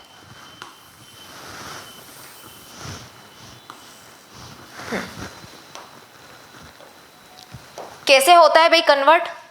ऐसे होता है कन्वर्ट। एक मोटा मोटा हिसाब लें तो कि एंजाइम सबस्ट्रेट से जुड़ा, एंजाइम के सबस्ट्रेट से जुड़ने के बाद में एंजाइम सबस्ट्रेट कॉम्प्लेक्स बना, फिर एंजाइम सबस्ट्रेट कॉम्प्लेक्स से क्या बनेगा आपका एंजाइम प्रोडक्ट कॉम्प्लेक्स,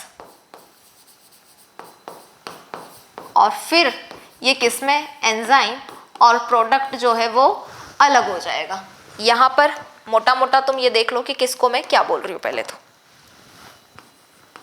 ये है आपका एंजाइम S फॉर सबस्ट्रेट।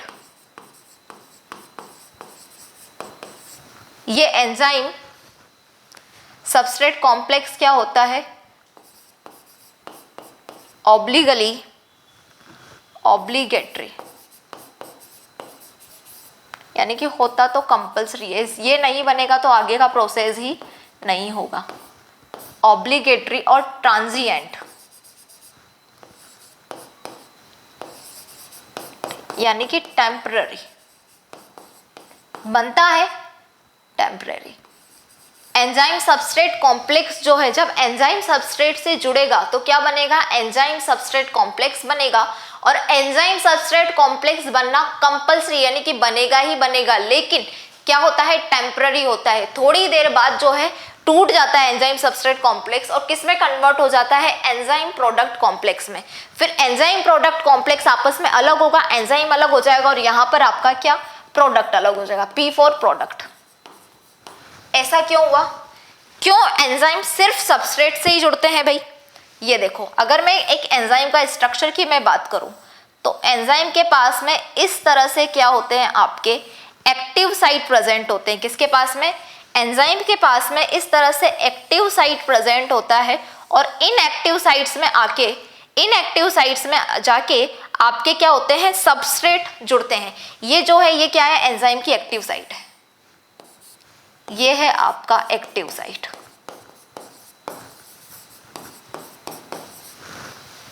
और इनएक्टिव साइट में क्या जुड़ेगा आपका सबस्ट्रेट।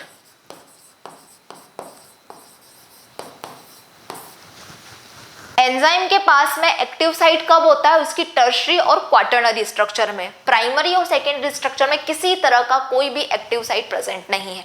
पहली बात तो ये आपको क्लियर होनी चाहिए।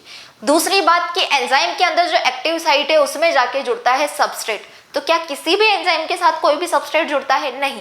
एंजाइम के जो एक्टिव साइट जो मैंने बनाए हैं, ये जिस तरह से बनाए, ये ऐसे ऐसे हो सकता है, किसी का ऐसा हो, तो जो एंजाइम होता है उसका जिस तरह का, जिस शेप का एक्टिव साइट होता है उसी शेप का सबस्ट्रेट उससे जाकर जुड़ सकता है। यानी कि पर्टिकुलर एंजाइम के लिए, इसलिए मैंने बोली आपको थोड़ी देर पहले कि enzymes are highly specific for their substrate and reaction.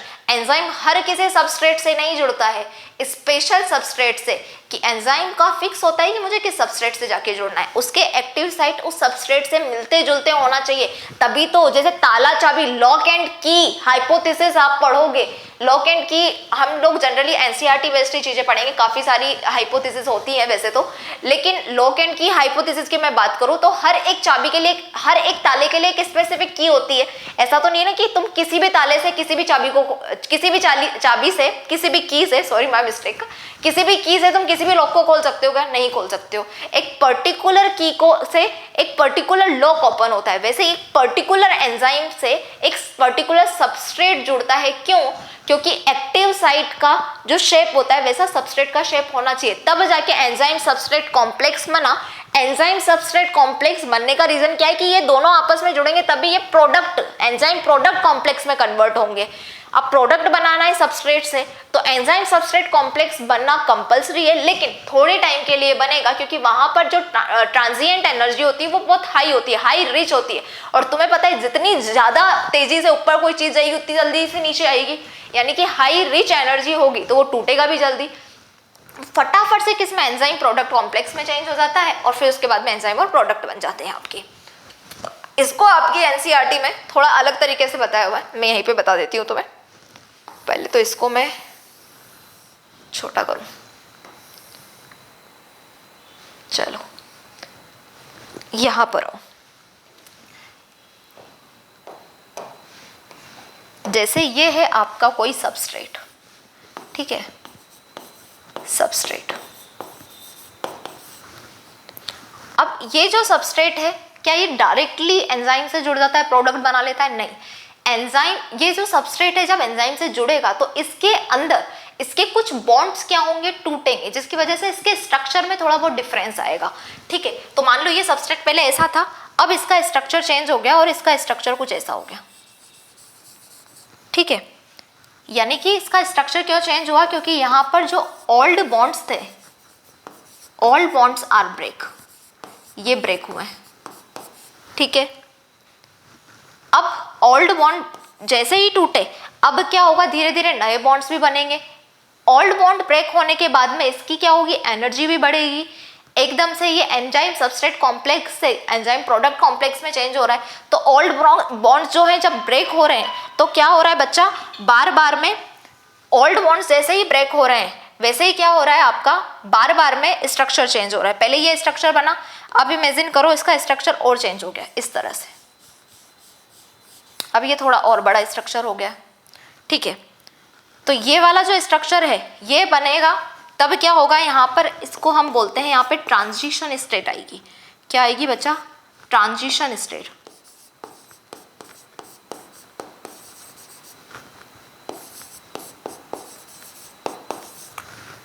Transition state कब होता है, जब हाई रिच एनर्जी होती है, तब ट्रांजिशन स्टेट बनता है किसका, सबस्ट्रेट का। तो सबस्ट्रेट के पुराने बॉन्ड टूट रहे हैं, पुराने बॉन्ड टूट रहे हैं तो इनका स्ट्रक्चर भी चेंज होता जा रहा है। स्ट्रक्चर चेंज हो रहा है यानी कि अब ये एक ऐसी एनर्जी पे आ गए हैं, एकदम से ट्रांजिशन स्टेट बदल गई है किसकी, सबस्ट्रेट की। सबस्ट्रेट ट्रांजिशन स्टेट पे आ चुका है कि ऐसी एनर्जी पर कि अब ये किसमें, प्रोडक्ट में चेंज होने वाला है। तो यानी कि प्रोडक्ट में चेंज होगा तो नए बॉन्ड का फॉर्मेशन होगा। तो अब क्या होगा, कुछ इस तरह की काफी सारी अलग अलग टाइप की स्ट्रक्चर्स बनी, जैसे ये स्ट्रक्चर बना है यहाँ पर, फिर इससे ये किसमें, फाइनली प्रोडक्ट में चेंज हो गया। तो यहाँ पर क्या होगा, पहले पुराने बॉन्ड टूट रहे थे, अब नए बॉन्ड बनेंगे, पहले फॉर्मेशन ऑफ न्यू बॉन्ड्स।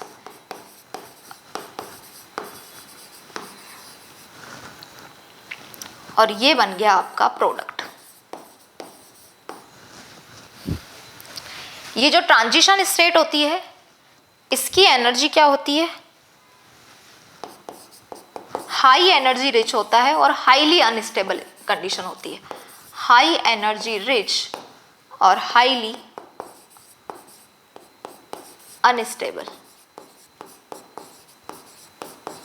ठीक है, मैं एक बॉक्स बना देती हूँ क्योंकि ये चीज़ जो है मैं इसको सेपरेट ही कर देती हूँ कि ये अलग है ना, तुम्हें लगे कि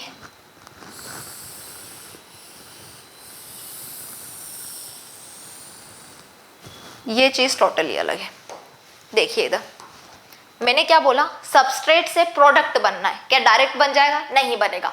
सबस्ट्रेट के अंदर प्रेजेंट पुराने बॉन्ड टूटेंगे, जैसे ही पुराने बॉन्ड टूटने लगेंगे उनके अंदर का जो स्ट्रक्चर है वो चेंज होगा, स्ट्रक्चर चेंज होता जाएगा। अब एक ऐसी स्टेज आएगी जब सबस्ट्रेट रेडी है किसमें, प्रोडक्ट में चेंज होने के लिए। तो जैसे ही सबस्ट्रेट प्रोडक्ट में चेंज होगा उससे पहले उस स्टेज को हम क्या बोलते हैं, ट्रांजिशन स्टेट बोलते हैं।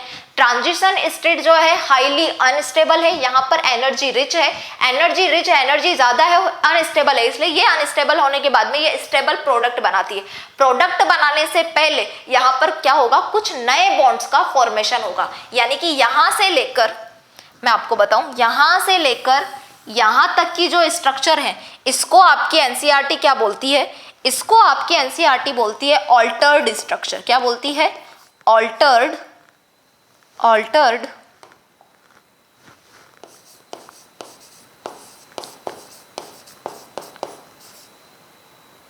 Structural state.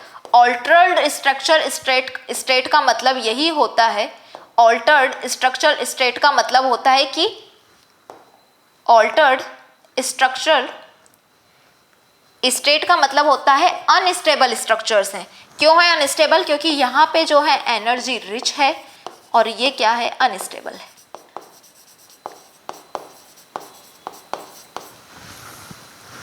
Altered structural state का मतलब क्या होता है, अनस्टेबल स्ट्रक्चर, कि सबस्ट्रेट से जो प्रोडक्ट बन रहा है उसके बीच में, सबस्ट्रेट से प्रोडक्ट बनने के बीच में कुछ ऐसी स्टेज आ रही है जहां पर क्या हो रहा है, वो स्ट्रक्चर अपने आप में चेंज होती जा रही हैं, अपने पुराने बॉन्ड्स को तोड़ रही हैं, नए बॉन्ड्स बन रहे हैं, तो चीजें बदलेंगी।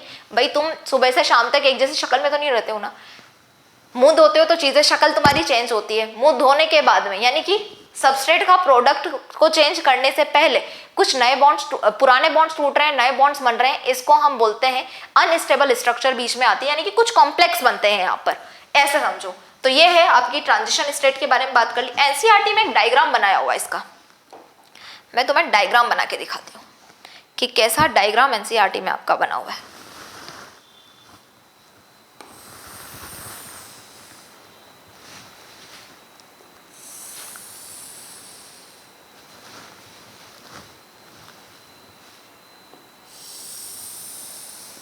एक ग्राफ दिया हुआ है आपकी एनसीईआरटी में, देखिए यहां पे बताया हुआ है progress of reaction, progress of reaction, ये बता रहा है रिएक्शन का प्रोग्रेस, और ये वाली लाइन आपका बता रही है पोटेंशियल एनर्जी।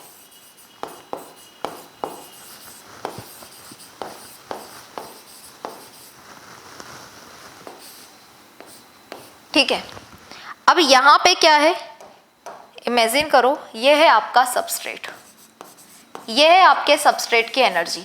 सबस्ट्रेट की एनर्जी, प्रोग्रेस ऑफ रिएक्शन और पोटेंशियल जो एनर्जी होती है, सबस्ट्रेट के पास में पहले से खुद की एक एनर्जी होती है, इसलिए देखो सबस्ट्रेट की एनर्जी को मैंने ऊपर बनाया है। ठीक है, सबस्ट्रेट के पास में खुद की अपनी एक एनर्जी। अब ये किसमें, बिना एंजाइम के, अभी मैं एंजाइम यूज नहीं कर रही हूँ, बिना एंजाइम के ये प्रोडक्ट में चेंज हो रहा है। देखो ये बिना एंजाइम के सबस्ट्रेट क्या कर रहा है, आपका प्रोडक्ट में चेंज हो रहा है। ये इसकी एनर्जी यहां से शुरू हुई, ये एक टाइम आया, ये वाला जो स्टेज है ये है आपका ट्रांजिशन स्टेट। क्या है बच्चा, ये है आपका ट्रांजिशन स्टेट। सबसे ज्यादा हाई रिच एनर्जी यहां पर होगी और हाईली अनस्टेबल कंडीशन होगी।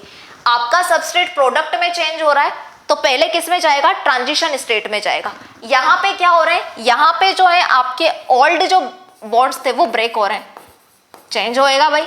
तो पहले ओल्ड बॉन्ड्स क्या होंगे, ब्रेक होंगे, ओल्ड बॉन्ड्स ब्रेक हो रहे हैं। अब जो सबस्ट्रेट है वो किस में चेंज हो रहा है बच्चा, अब सबस्ट्रेट आपका प्रोडक्ट में चेंज हो रहा है। प्रोडक्ट में चेंज होगा तो उसके लिए क्या होगा, यहां पे न्यू बॉन्ड्स का फॉर्मेशन होगा, न्यू बॉन्ड फॉर्मेशन।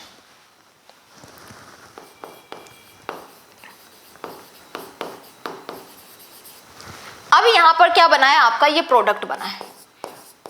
आप देख सकते हो कि सबस्ट्रेट के पास में अपनी खुद की एनर्जी थी, ट्रांजिशन स्टेट में गया, एक अनस्टेबल क्या है यहाँ पर स्टेज है, और सबसे ज्यादा रिच एनर्जी प्रोडक्ट में चेंज हुआ नए बॉन्ड्स के साथ में। तो सबस्ट्रेट की जो एनर्जी थी उससे ज्यादा किसकी एनर्जी है, आपकी प्रोडक्ट की एनर्जी है। किसकी एनर्जी है बच्चा, यहाँ पे सबस्ट्रेट की एनर्जी से ज्यादा प्रोडक्ट की एनर्जी है। और ऐसी रिएक्शन जहां पर सबस्ट्रेट की एनर्जी से ज्यादा प्रोडक्ट की एनर्जी होती है, यानी कि सबस्ट्रेट से प्रोडक्ट, ये एनर्जी तो निकली है लेकिन उसके अलावा एक्स्ट्रा एनर्जी भी ये लेके निकला है प्रोडक्ट, यानी कि सबस्ट्रेट की एनर्जी से ज्यादा प्रोडक्ट, जब सबस्ट्रेट से प्रोडक्ट बन रहा है तो सबस्ट्रेट की एनर्जी के कंपेयर में प्रोडक्ट बनते टाइप ज्यादा एनर्जी जब रिलीज होती है, तो इस टाइप की रिएक्शंस को हम बोलते हैं एक्सोथर्मिक प्रोसेस, यानी कि एक्सोथर्मिक रिएक्शन, एक्सोथर्मिक प्रोसेस बोलते हैं। और ये जो रिएक्शन है इसको हम बोलते हैं एक्सोथर्मिक रिएक्शन, ठीक है। तो एंडोथर्मिक क्या होगी, एंडोथर्मिक में सबस्ट्रेट से प्रोडक्ट जब बन रहा होगा तो जो एनर्जी रिलीज होगी वो सबस्ट्रेट के कंपेयर में कम होगी, लेकिन एक्सोथर्मिक में क्या होगा, सबस्ट्रेट की जो एनर्जी है उससे ज्यादा प्रोडक्ट की एनर्जी, प्रोडक्ट बनते टाइम ज्यादा एनर्जी रिलीज होगी, तो वो एक्सोथर्मिक प्रोसेस है। तो अभी ये जो ट्रांजिशन स्टेट है यहां से यहां तक क्या है, आपका एक्टिवेशन एनर्जी है। मैं आपको बताती हूं, ये आपकी क्या है बच्चा, ये है आपकी एक्टिवेशन एनर्जी। क्या है, ये है आपकी एक्टिवेशन एनर्जी। ये जो एक्टिवेशन एनर्जी है, एक्टिवेशन एनर्जी है, ये बिना एंजाइम की है। एक्टिवेशन एनर्जी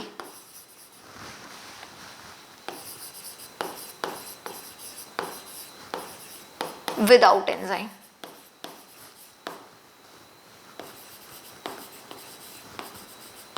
अब अगर मैं क्या करूं, एंजाइम को यूज करूं, एंजाइम को यूज करके सबस्ट्रेट से प्रोडक्ट का फॉर्मेशन करूं, तब क्या होगा, तब देखो क्या हो रहा है,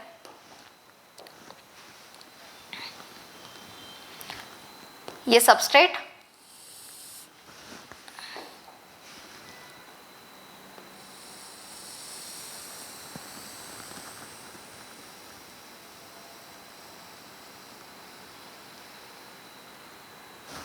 ये आपका क्या बन गया, प्रोडक्ट। यानी कि ये वाली जो एक्टिवेशन एनर्जी है यहां से लेकर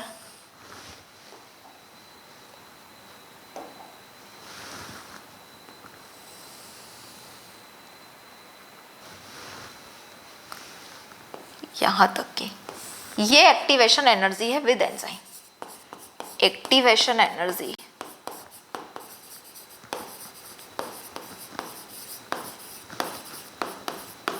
विद एंजाइम। तो हम यही तो बोल रहे हैं, एंजाइम जो है बायोकेमिकल रिएक्शन को कैटेलाइज करवाने का काम करता है। एंजाइम की प्रेजेंस में जो मॉलिक्यूल्स हैं, जितने मॉलिक्यूल्स आपके प्रोडक्ट के बनने चाहिए सबस्ट्रेट से, वो जल्दी बनेंगे और ज्यादा क्वांटिटी में बनेंगे। देखो यहाँ पर इतनी एनर्जी की नीड थी पहले बिना एंजाइम के, जैसे ही एंजाइम को यूज किया तो एनर्जी क्या हो गई, कम हो गई। तो आप देख सकते हो एक्टिवेशन एनर्जी विदाउट एंजाइम ज्यादा चाहिए, एक्टिवेशन एनर्जी विद एंजाइम कम चाहिए। यहाँ पर यही चीज हम क्लियर कर रहे हैं। अब मैं आपको बता देती हूँ पहले तो एक्सोथर्मिक रिएक्शंस के बारे में।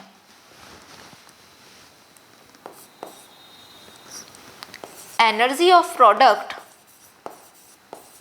एक्सोथर्मिक में क्या है, energy of product is less than energy of substrate. मैंने एक्सोथर्मिक में शायद एंडोथर्मिक एक्सप्लेन कर दिया है। एक्सोथर्मिक प्रोसेस जब भी होगा तो क्या होगा, सबस्ट्रेट की जो एनर्जी होगी वो ज्यादा होगी प्रोडक्ट के कंपेयर में। खुद ही देख सकते हो, तो मैंने एक्सप्लेन यहाँ पे एंडोथर्मिक बता दिया कि सबस्ट्रेट ऊपर है, देखो ये प्रोडक्ट की एनर्जी कम है, यानी कि प्रोडक्ट की एनर्जी क्या है, कम होती है किसके अंदर, एक्सोथर्मिक प्रोसेस के अंदर। Energy of product is less than energy of substrate. तो इस टाइप की जो प्रोसेस है उनको हम बोलते हैं एक्सोथर्मिक प्रोसेस। ठीक है, एक मैं बता देती हूँ ट्रांजिशन स्टेट क्या होता है उसके बारे में। ट्रांजिशन स्टेट जो होता है हाईली एनर्जी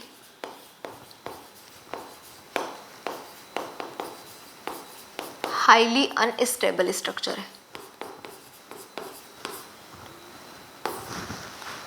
हाईली रिच और शॉर्ट लिव्ड होती है, बहुत छोटी बनता है, थोड़ी सी देर में क्या होगी, खत्म हो जाएगी और प्रोडक्ट बन जाएगा।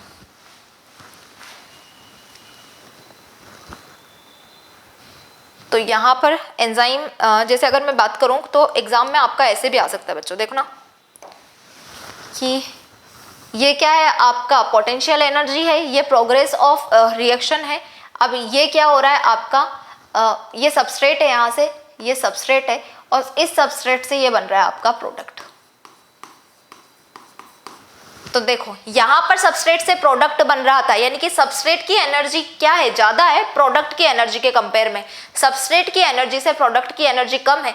तो इस टाइप का जो प्रोसेस है वो एक्सोथर्मिक प्रोसेस यानी कि एक्सोथर्मिक रिएक्शन हो रही है।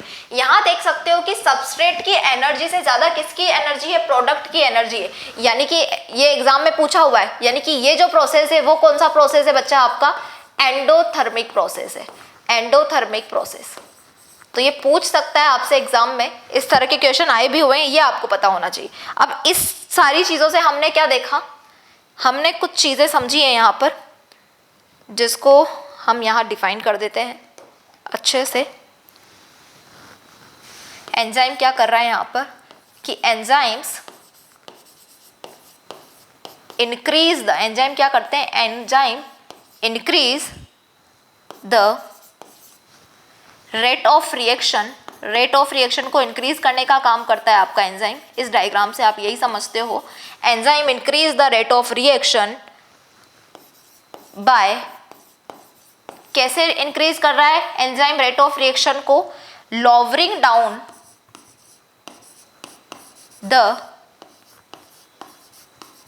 Requirement of activation energy.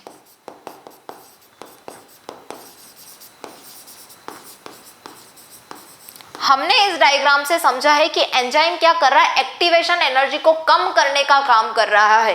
Enzyme किसको बढ़ा रहा है, रेट ऑफ रिएक्शन को बढ़ा रहा है। पहली चीज तो कि रिएक्शन जल्दी कंप्लीट हो रही है, रेट ऑफ रिएक्शन को बढ़ाने का काम एंजाइम कर रहा है। दूसरी चीज कि ये डिक्रीज कर रहा है किसको, एक्टिवेशन एनर्जी को। इसीलिए तो हम देख रहे हैं कि एक्टिवेशन एनर्जी बिना एंजाइम के कितनी सारी थी, लेकिन एंजाइम के साथ में एक्टिवेशन एनर्जी क्या हुई, कम हुई। एक्टिवेशन एनर्जी कम हुई और रेट ऑफ रिएक्शन बढ़ गई है। यानी कि अगर मुझे बात करना हो कि एक्टिवेशन एनर्जी क्या होता है, तो मैं क्या बोलूंगी, activation energy equal to, activation energy, activation energy is equal to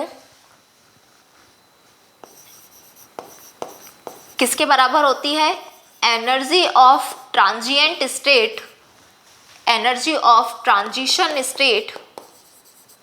activation energy is proportional to energy of transition state. Transition state की जो एनर्जी है इसमें से मैं माइनस कर दूं किसकी, एनर्जी ऑफ सबस्ट्रेट की, सबस्ट्रेट की एनर्जी को, तो मुझे क्या मिल जाएगा, एक्टिवेशन एनर्जी। कि ये सबस्ट्रेट की एनर्जी थी, ये क्या थी, ट्रांजिशन स्टेट की एनर्जी है। इस एनर्जी को, इस एनर्जी को इस वाली एनर्जी में से मैं माइनस कर देती हूँ, तो मुझे फाइनल जो मिलेगा वो क्या है, मेरी एक्टिवेशन एनर्जी है। समझ में आ गया। ये बात की है कि एंजाइम काम कैसे करते हैं। अब हम देखते हैं कि एंजाइम का नेचर क्या होता है, क्यों वो ये सब कुछ कर पा रहे हैं। तो next is nature of enzyme. Nature of enzyme action.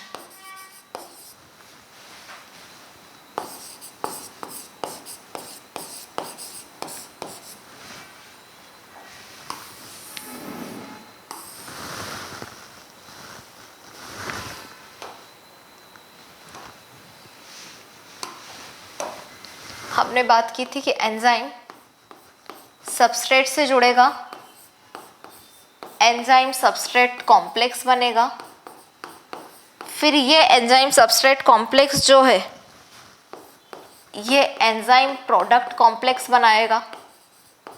Enzyme product complex किस में? एंजाइम में, और प्रोडक्ट में टूट जाएगा। एंजाइम सबस्ट्रेट कॉम्प्लेक्स क्या होता है? एनर्जी हाई होती है, इसलिए ये शॉर्ट लिव्ड होता है। ऑब्लिगेटरी क्या होता है? कंपल्सरी होता है, और ट्रांजिएंट जो है टेम्पररी है। तो एंजाइम का नेचर क्या होता है कि एंजाइम सबस्ट्रेट से जुड़ता है, एंजाइम सबस्ट्रेट कॉम्प्लेक्स बनता है, एंजाइम से प्रोडक्ट कॉम्प्लेक्स बनेगा, और एंजाइम और प्रोडक्ट अलग अलग हो जाते हैं। तो ये नेचर है एंजाइम का कि एंजाइम इसी तरह से इसी सीक्वेंस में काम करेगा, ऐसे ही एक्शन करता है। क्यों करता है एंजाइम ऐसे ही एक्शन में? अब ये जो मैंने, ये आपकी एनसीईआरटी की दी हुई लाइन है, इसको मैं अपने डायग्राम से तुम्हें समझा रही हूँ कि डायग्राम क्या है। डायग्राम है आपका कुछ ऐसा कि सबस्ट्रेट है और एंजाइम लेना है मुझे। अब मैं पहले एंजाइम का डायग्राम बनाती हूँ। देखो, जैसे कि एंजाइम है इस टाइप का,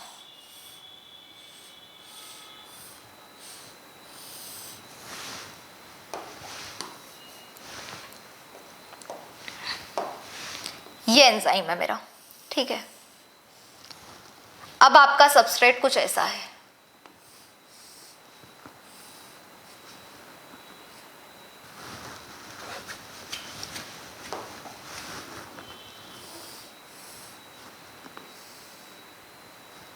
देखो इधर ये एंजाइम है, ये एंजाइम है, और ये आपका सबस्ट्रेट है।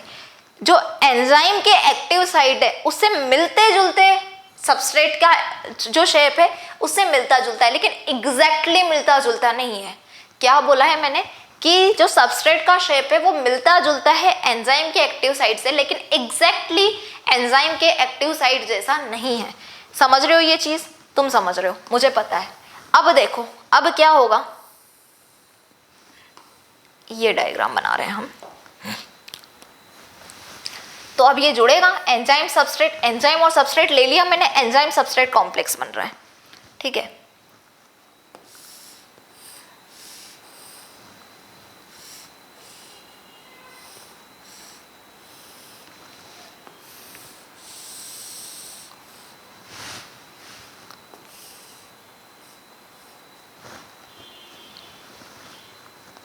अब एंजाइम सबस्ट्रेट कॉम्प्लेक्स ये ऐसे, क्योंकि इसका सबस्ट्रेट का शेप तो कुछ ऐसा था,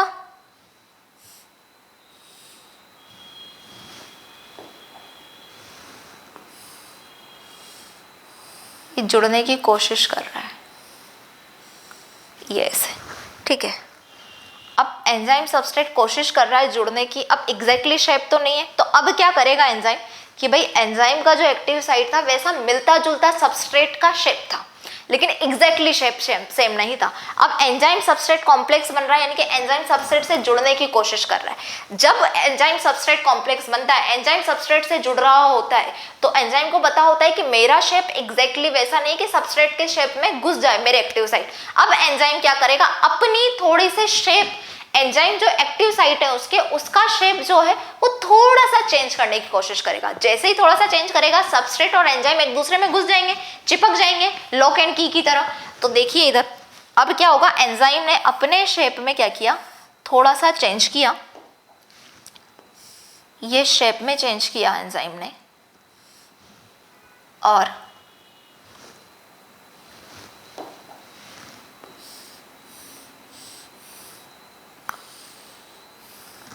इस तरह का ये हो गया। अब इसमें आराम से आपका क्या सबस्ट्रेट जुड़ सकता है। देखिए इधर प्रॉपरली ये जो सबस्ट्रेट था ये पूरा का पूरा किसमें, इसमें फिक्स हो गया।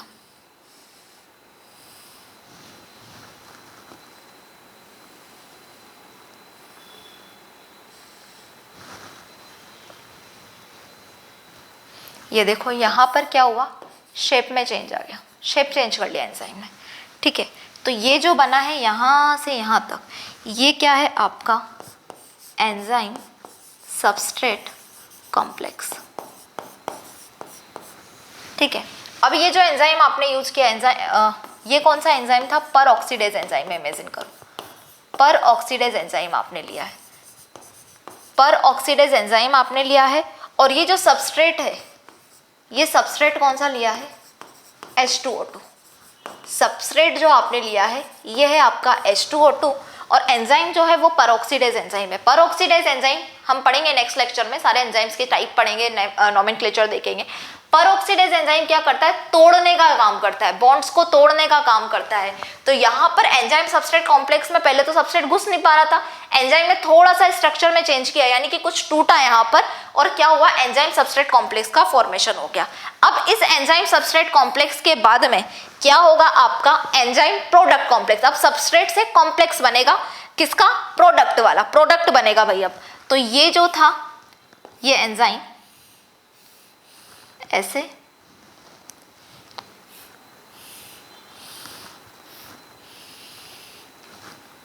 ये प्रोडक्ट कॉम्प्लेक्स बना रहा है, यानी कि अब क्या हो रहा है, एंजाइम और सबस्ट्रेट अलग अलग होकर प्रोडक्ट में, एंजाइम और सबस्ट्रेट जो है, जो सबस्ट्रेट था आपका वो किसमें, प्रोडक्ट में चेंज हो चुका है। ये तो एंजाइम, ये प्रोडक्ट्स जो थे ये सबस्ट्रेट ऐसे टूट गया है प्रोडक्ट्स में, प्रोडक्ट बना लिया इसने, यानी कि ये जो बना है आपका वो है एंजाइम प्रोडक्ट कॉम्प्लेक्स।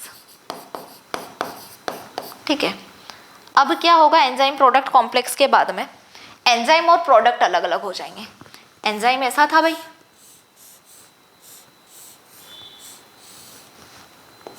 ये एंजाइम का स्ट्रक्चर यहाँ पर है, ये एंजाइम, और क्या हो रहा है, प्रोडक्ट अलग हुए।